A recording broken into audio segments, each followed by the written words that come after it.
Welcome to Issues and Insights, part of HCEC-TV. I'm George Pennington, your occasional host.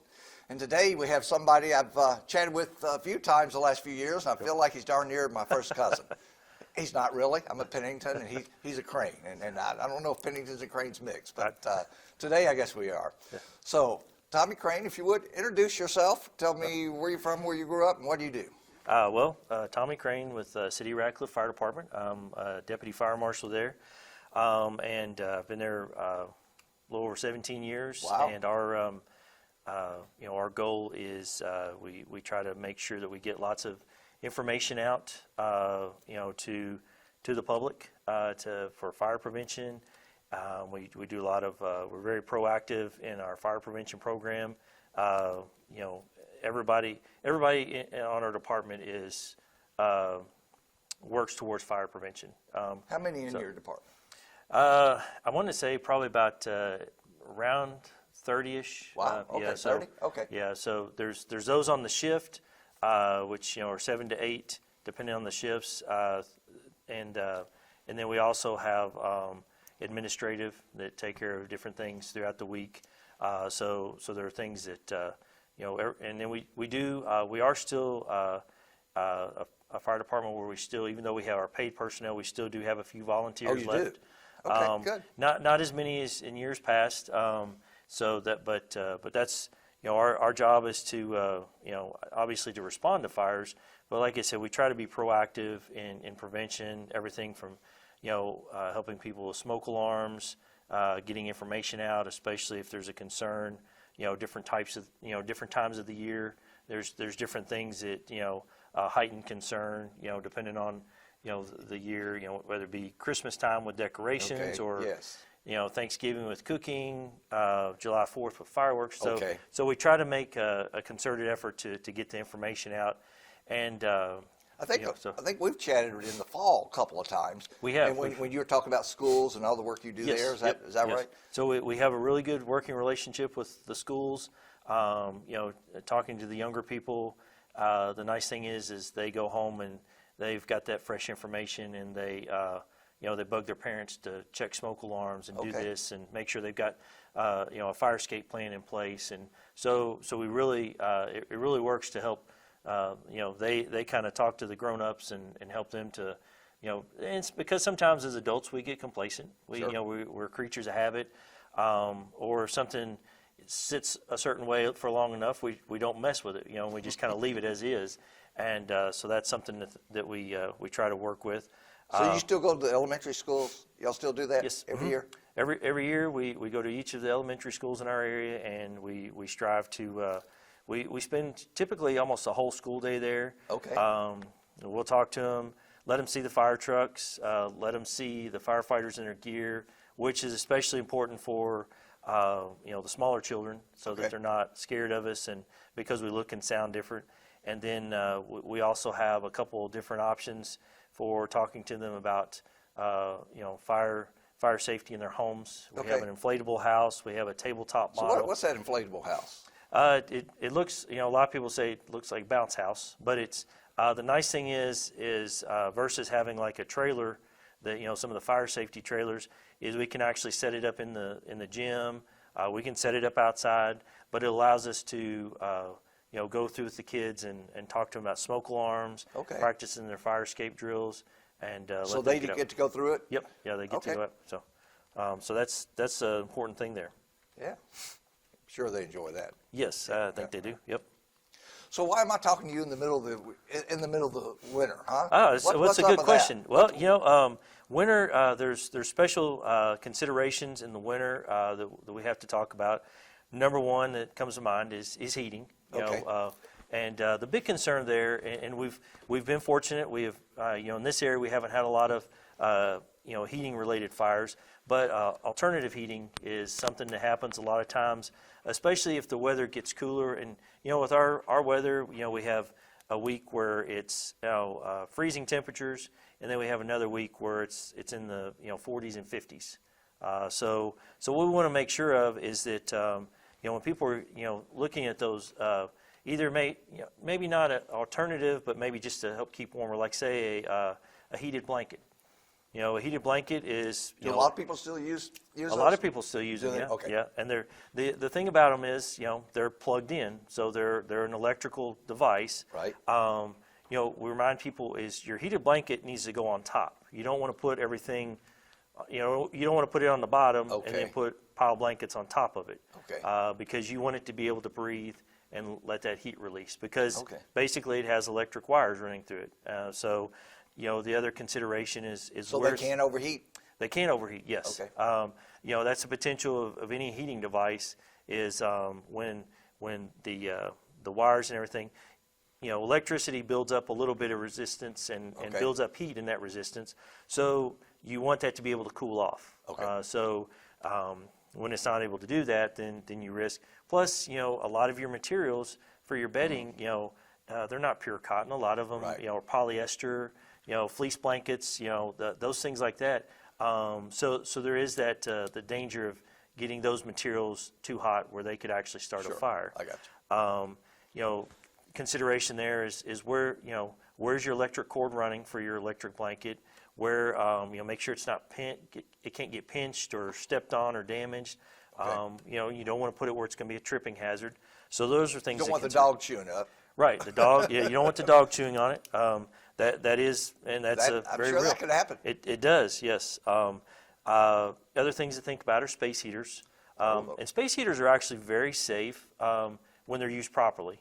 A lot of space heaters now will have things like tip-over protection. So if a pet or a child knocks it over, it automatically shuts the does it? heater off. Okay. So now, not all of them. All of them will typically now have all the newer models will also have a thermostat, Oh, do where they? if it Okay. overheats. But the thing to consider, though, is even though the heater may reach a certain temperature and shut off, there are things in your home that could, if you've got it too close to, say, some grocery bags. Plastic Okay, grocery sure. bags are, they will ignite and melt really Wow. quick. I mean, Okay. it doesn't take much heat at all. So things to consider like that is, 3 foot of space is what we tell people. Space heaters need space. Okay. All right. So No, that's space heaters, are they electric or all kinds? What types do you have? typical is electric. Okay. But there are many different types of electric space Okay. heaters.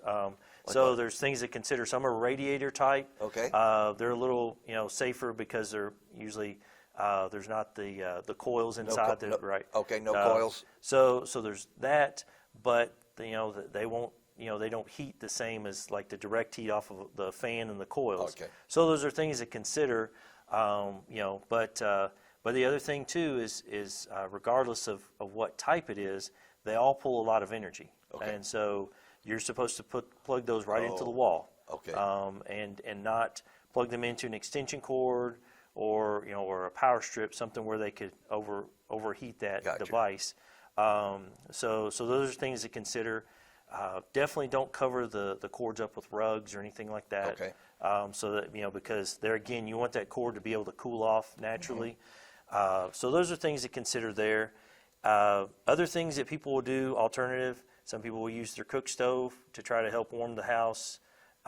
Just open the Just stove? turn it on and open it up. That's something to think about, not just, electric, but, because obviously that's going to, make your heating bill or your electric bill go Yeah, up quite sure, a bit. sure. But also especially gas. Gas? Gas, that's something to consider. And whether you're using natural gas, propane, if you're using a kerosene heater, anything like that, make sure you have a carbon monoxide detector in your Okay. home. Because you're not going to see it, you're not going to smell it, you're not going to, it's called the silent killer for a reason. Okay. Sometimes people will feel the effect of it, but then, you don't want to go to sleep and not wake up. Sure. But those are things to consider as well as any of those alternative. And even though, like if you're using say a kerosene heater, which growing up, we used several kerosene heaters in Sure. the house. But we also had an older home that had a lot of air leaks in it. So we didn't really think about carbon monoxide.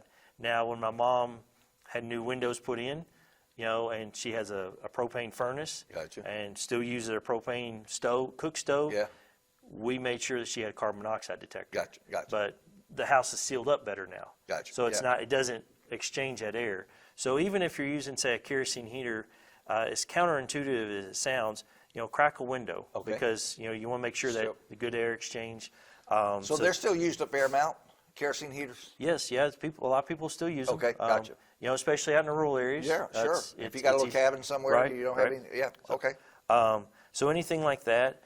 So those are things to think about. Going back to with space heaters, touching on just electric cords in general. Space heaters, electric blankets. We were talking about that. Make sure any of your cords for any power for any say maybe you have a couch or a recliner that has the power lift and all that. Make sure those cords are not getting pinched. Make sure they're in a good area where they're not going to get damaged, tripped over. But also make sure the furniture is not crushing them or pinching them. They're not nothing shoved up against them, where they're plugged into the wall. Sometimes that happens. But just try to make sure that your cords are in good shape for any of those devices. How about tips? Let's say you have central heating. Are there tips you have for people this time of year with central heating? Absolutely. A lot of your, well, pretty much any of the HVAC companies that I know of, they encourage you to have a regular maintenance schedule. Yeah. Okay. So make sure that you're, some general things that you would do is, some furnaces have filters that you need to change on a monthly basis. Gotcha. Some filters are designed to be changed, 6 months or something 3 like months, that. something, yeah. To periodic. But make sure you're changing those filters, you're checking them, and sometimes if you have lots of pets, so something like that. Maybe your home has you're living in an area where it gets dusty or something. So make sure that you're checking those filters regularly, and that helps your machine, that it's not your motor's not pulling too hard, your fan motor, everything's working well. So make sure those are operating. If it's a lot of the HVAC companies offer a maintenance program where they'll come in and they'll check everything. If you've got natural gas or propane furnace, make sure they're coming in and they're checking those burners. They're not cracked. They're not they're clean. So that everything's burning well. Same way if you have a gas water heater, make sure that it's that it's clean and it's burning well also. Probably need to get mine checked. I It's got a a new good- one about 8 years ago, but still, I'm not sure it's. It's not really new anymore if you've had it for about 8 years. So I need to get it checked. Right, absolutely. Okay. The other thing is if you have say a wood stove or a fireplace, it's good to have those cleaned periodically. Make sure that there's no creosote buildup. Make sure you're using clean, seasoned wood. You're not using green wood or anything that's going to help with that creosote buildup. On that, with the furnaces and everything, just like I said, the other thing to think about with your furnace and water heater, your gas water heater especially, is they need space as well. So if you've got it, say in an area in the basement, maybe you've got it in a closet, try to make sure that you're not packing a bunch of stuff around it. Okay. Because especially if it's propane or natural gas, you want it to breathe well. And you got to remember, it's got an open flame inside there. So if something happens, there is that potential, to have a direct flame contact. But the other thing, like I said, is there are parts on that machine, obviously if it's generating heat, that heat could transmit to other stuff, especially if you pile it around there. And so you want to make sure you give your heating appliances plenty of space as well. Okay. Don't look at that as, oh, hey, I've got a little storage room. Give them plenty of space. That way, if there is something that happens, that it reduces that fire chance. Okay, that makes sense. Yeah. What else do you have on the schedule there, Well, Coach? going back to space heaters, we're talking about the other thing to think about space heaters is that they're not to be used for long term. Maybe to warm up a room, maybe to just give you a little bit extra heat. And one of the things that I had a note here was January 9th of 2022 was when we had the big fire in the Bronx, where the apartment building fire, and the apartment where the fire started had been using it was a space heater that had been set up for long-term use. Okay. So think for long periods. So so make sure that you're thinking about that they're not really designed to be your primary heat source and for long periods of time. Just maybe to warm up a room. Make sure you're turning them off. You're unplugging them when you leave the room. Attaching to that is the importance of making sure that that you close your doors. We've talked more and more in the past few years about making sure that you're closing your doors when you're sleeping, because that helps keep the smoke and the heat away from you if there is a fire. Okay. All right. And because if not, then that smoke comes into the room with you. Okay. And if you do close the door after the fact, now it's in there with you. The reason for that is that it's kind of twofold on closing the doors. Number one, it provides a barrier for you because most of our fatalities, fire fatalities, are still in residential structures. That's where the majority of them are. Okay. The other thing is that a lot of times, most of the time, the person is never close to the fire. It's the smoke and the heat that. So the smoke is carrying with it all that heat that's generated. So it's several hundred degrees, and it carries it through the house. The other thing is everything that's burning, that chemical exchange there is now becoming chemicals that are going to kill us. So to be very blunt about it. So we don't want to be breathing that in. So that's stuff that's toxic. We don't breathe it as firefighters, and we don't. We're trying to help keep you. So the other thing is that it's toxic. It's got a lot of heat with it, and so that's what we're worried about. The other thing is that if you close them, say there is a fire, and you're leaving the house, try to make sure you close your doors, even your exterior doors, because a lot of people think, well, if I leave the door open, I'm helping let the smoke out, but actually what you're doing is you're actually giving the fire a lot of oxygen. And the fire is like you and me. It's hungry. It wants to eat, so everything it's burning, it's eating, and it wants to breathe. It wants that oxygen. So if you close the door, you actually benefit us as firefighters because you can help slow that fire down and maybe even actually extinguish it. Because once it gets all of its oxygen, it's just like you holding your breath. You're out. You don't have any more. So if you can help smother it or slow it down, that helps even better. But the doors actually do provide your average home door isn't fireproof, but it will provide you a barrier. Okay. So that is an option. And like I said, trying to make sure they're closed when you exit the house. Try to close, because that'll help. When we get there, it slows the spread down.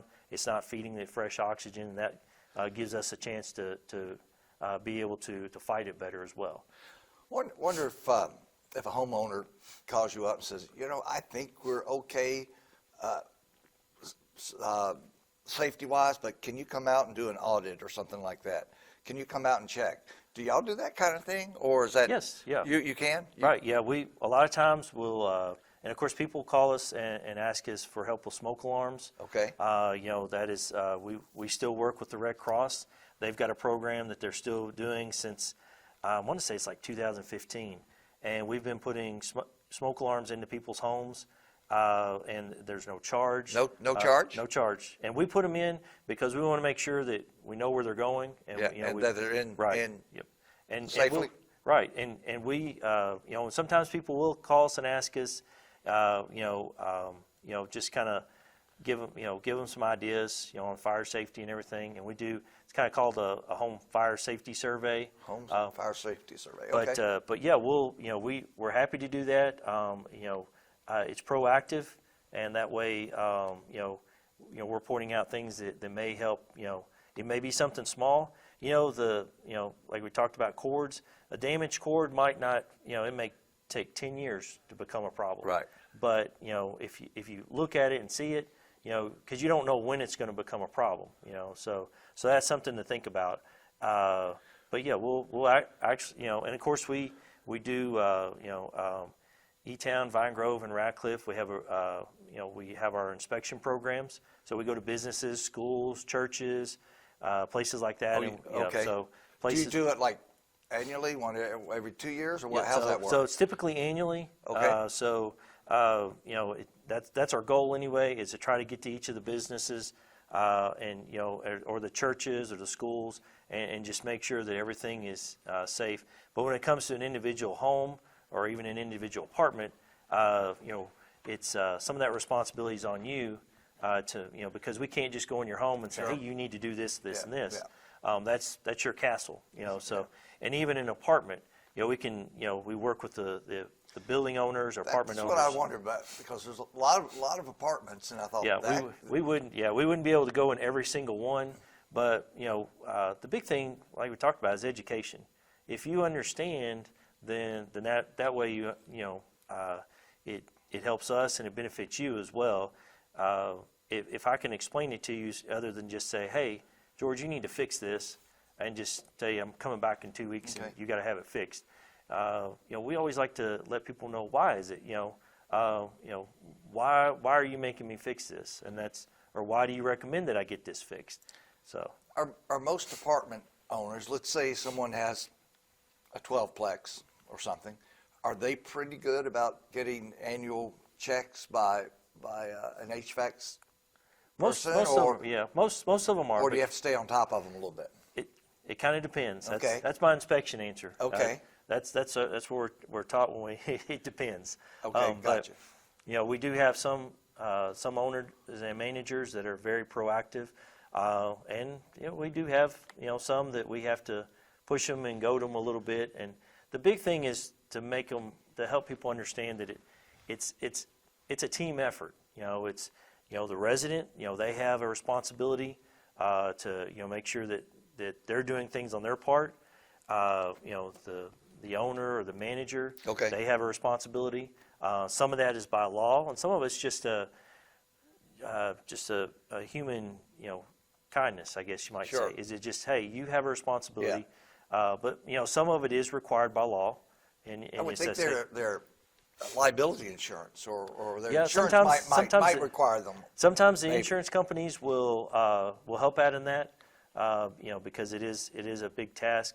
But if everybody's working, together, the fire department, the building owners, and the residents, then it benefits everybody. Okay. Gotcha. Because if there is a fire, now you have displaced residents that need to find a new place to live for a while, and now you also have a building that, if you're the owner, now you have a building you have to repair. Mm-hmm. And you're not having people rent. Yeah. It's time and money. Same way with the business. If there's a fire in your business, then you're going to have time that you're shut down. You have potential customer loss, employees that need a job. How about something like a hospital? What do they do? Well, hospitals and nursing homes, places like that are very strictly monitored. They're pretty okay. So that's they have a lot of different groups that come in and watch. Come by. Yeah. So the fire department's actually just one of them. Okay, gotcha. So there's a lot of groups that go through and do inspections on hospitals and places like that, where there are people who would not be able to take care of themselves very easily in a fire. Sure. So I guess kind of the last thing is what we'd like to talk about is in recent years, with things like lithium batteries, becoming very popular.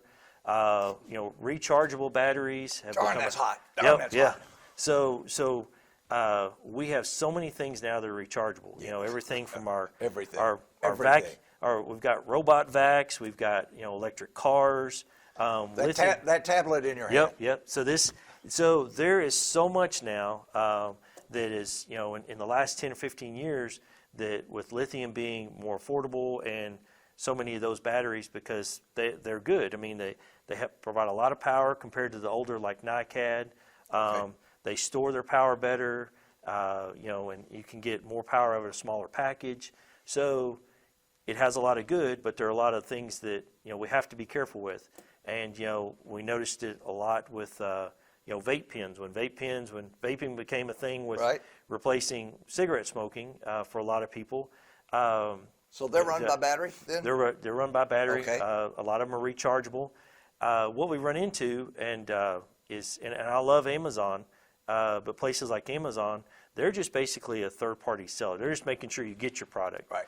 So, but we get a lot of stuff from overseas where their quality controls, not as right, their safety standards aren't the same, their quality controls not the same. So those are things to think about. With lithium batteries, you want to make sure that it has a overcharge protection, so that it doesn't get too hot when you're charging it, and it's also with the discharge as well. Same way with that energy moving back and forth. You want to make sure that you're not, when you're charging things at home, you're not covering up those chargers, the transformers that plug into the wall, or any of your charging cords. Make sure that that they're not being pinched or damaged. I mean, they're just like any other electrical cord. There's current traveling through them. The chargers will generate heat because they're taking that AC current and transforming it to charge your battery. So they will generate heat. So make sure they're being plugged in. They're not loose. They're not kind of hanging out of the wall a little bit. Make sure your tablet or your phone or whatever you got plugged in is not like under a pillow or under covers or anything like that. A lot of times, especially younger people, they'll plug that phone in and they'll put it by their bed, and then they somebody moves and there's a pillow covering your phone and things like that. So you want to make sure that there's people don't carry their phones to bed, Tommy. You know that. Yeah, no, not at all. So that does not happen. But there's just a lot of things with rechargeable, we've run into, the other thing that a lot of fire departments have run into is the difficulty with cars, because a lot of them are rechargeable now. Okay. So, Coach Tommy, we got about 30 seconds, not 30 minutes, 30 seconds, 20 seconds now. How can we contact you if somebody needs to touch base with Radica Fire Department? Absolutely.